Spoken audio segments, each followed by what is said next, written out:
If your windows are hard to operate, they don't slide properly, or maybe don't even open, if they're letting all the hot air inside your house, the heat inside your house, if that's all getting lost through the window and all the cold air's coming in, if you're getting drafts or rattles like this, well, this service is for you.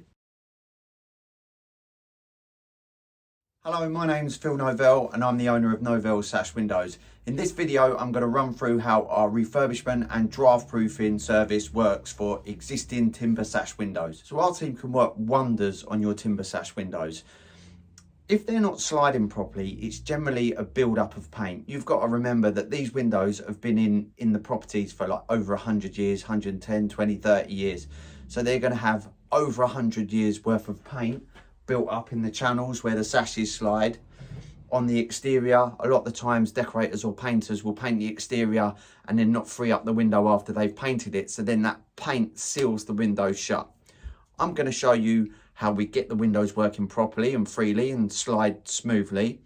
I'm also going to show you how we stop the drafts coming in. Now, drafts is quite simple. For a sash window to slide properly, there needs to be a gap between the beading and the sash itself so it can slide up and down. Now obviously, if there's a gap between the beading and the sash, that gap is going to let the draft in. So all that warm air in your home, and we all know how expensive the heating bills are these days, so all that warm air in your home then escapes through the gaps. Now we've got this amazing draft proofing system called brush pile system. It's not a cheap alternative. It's not like something you would buy off the shelf from a local store. It's a brush that's incorporated within beading that you can't see, that we replace, and that seals the perimeter of the window on the inside. It seals between the window, and it also, there's a gap here where the two sashes meet, the top sash and the lower sash, so we'll seal that gap as well. Now, when I demonstrate this on our demonstration box, a box we use to teach our apprentices, it's going to look quite straightforward.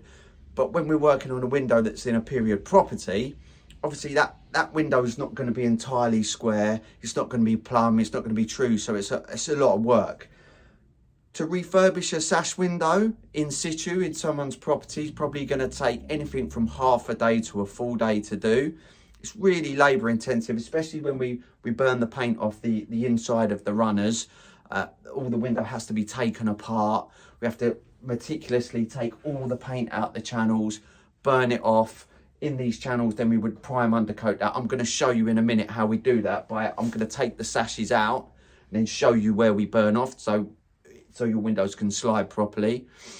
The draft proofing, it's a simple thing, but you need to know how to do it so it's effective.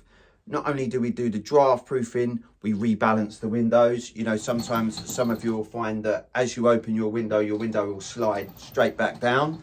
That's just a weight issue. Someone's probably changed the glass over the years. When a glazer or a DIYer changes the glass, they don't adjust the weights because the glass these days is heavier than the original glass. So we rebalance that as well. We change the cords. We fit new ironmongery. So I'm going to run through a step-by-step process, and let's do that now. So in order for these sashes to slide up and down, there needs to be a gap between the sash itself and the beading. So we can see a gap here, right? So for that sash to slide up and down, there needs to be that gap, which is also what's going to create those rattles that you can probably hear when it's windy in your property. Now, if I take this beading out, I'll show you. So the beading has just got a timber finish on it. So as it pushes up to the sash, if we put that really tight to stop the gap, then the sash is not going to move, it's going to bind. So what we do is we use our amazing brush pile system. So the new beading has brushes within it, if you see here. And when we put that on, that brush sits up against the sash itself.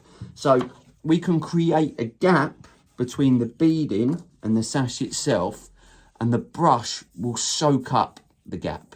So there's a little plastic fin in there, you probably can't see it, but that plastic fin then bends onto the sash, and as the sash runs up and down, we've got a gap in there, but it's sealed.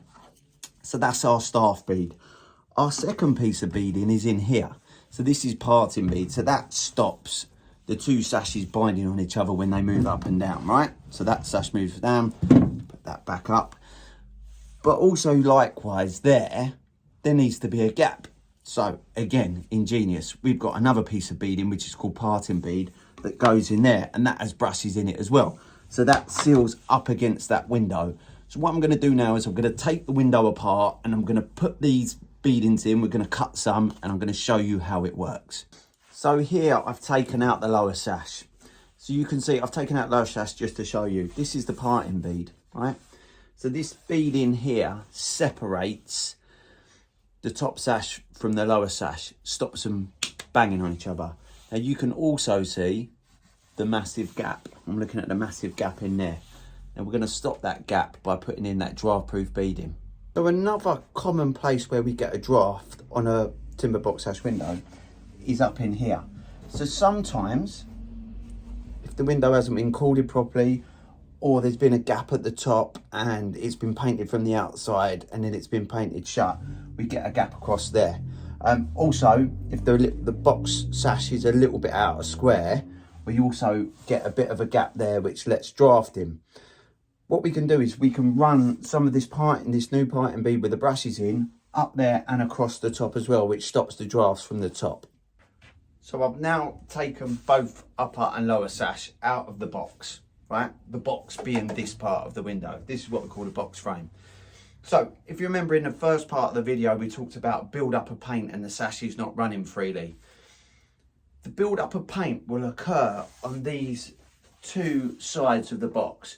So if you imagine over the years, painters have loaded paint in there while they're painting the windows. So sometimes you can lose like 5 millimeters of space in there, which stops the sashes running properly. So what we do is we'll get a heat gun. We don't use open flame. We just use a heat gun on a low setting, and we burn these sections off, the insides of the box sash window. We burn them off. We do a bit of filling where needed if the timber's split out. And then we prime undercoat this inside edge, ready for your decorators or yourselves just to touch up. Once that's burnt off, the sashes have a lot more space to move up and down and slide freely. So if you remember, we talked about the gap at the top of the box sash window. So now we've got new parting bead with brushes in it, running across the top and down either side. Here's an offcut of the beading that I've just used. So it's got this fantastic brush in there which seals against the window. Now if you see here, we probably can't see because you're zoomed out a little bit, but the brushes go up against the window that way, and then we make a little cut there and we turn the brush round this way so it's pointing this way at the bottom. So when the lower sash goes in, it's going to push up and it's going to seal either side. We talked about earlier on where the draft comes through the window, the different types of gaps. And this was one of our key ones, where the lower sash meets the upper sash in the middle, the draft will blow up through there. Now, what we've done here is we take the sash out and we put this draft proof strip right down the middle. Now that's not just stuck on, we've routed a groove into that rail, and that carrier, that brush is in a carrier, and it's pinned and it's glued in. So we've got our new staff bead and parting bead in there. As I said before, we've got brushes in here that you just can't see. So you can see there's still the gap, but that little brush in there is sealing right up against the window, and the brushes in here are hidden too. Listen to this window going up and down. I don't know whether you can hear it. You can hear it nice and smooth. You can hear the brushes there now, like sealing, no gaps. In behind there, we've got our brush as well. Up there, which you can't see, we've got our brush in there on the parting bead as well. So this window is totally insulated now, and good to go. No more heat loss, no more big heating bills. So there you have it. We've got our refurbished and draft proof box sash window. We've gone through the whole process of refurbishment here. We've taken the sashes out, we've cleaned up the inside of the box frames, we've burnt that off and primed, undercoated it. We fitted our new parting bead with brushes, our new staff bead on the perimeter with brushes. We've also taken a groove out the back of the meeting rail, put a brush and a carrier in there. New cords, rebalance where needed, if it needed a little bit of extra weight. And right at the end of the process is we've fitted our new ironmongery, which consists of a Brighton fastener and 2 Sash lifts. You can also have optional, you can have some extra security locks, which I'll go through in another video. But there you got it, totally draft proof, rattle free window.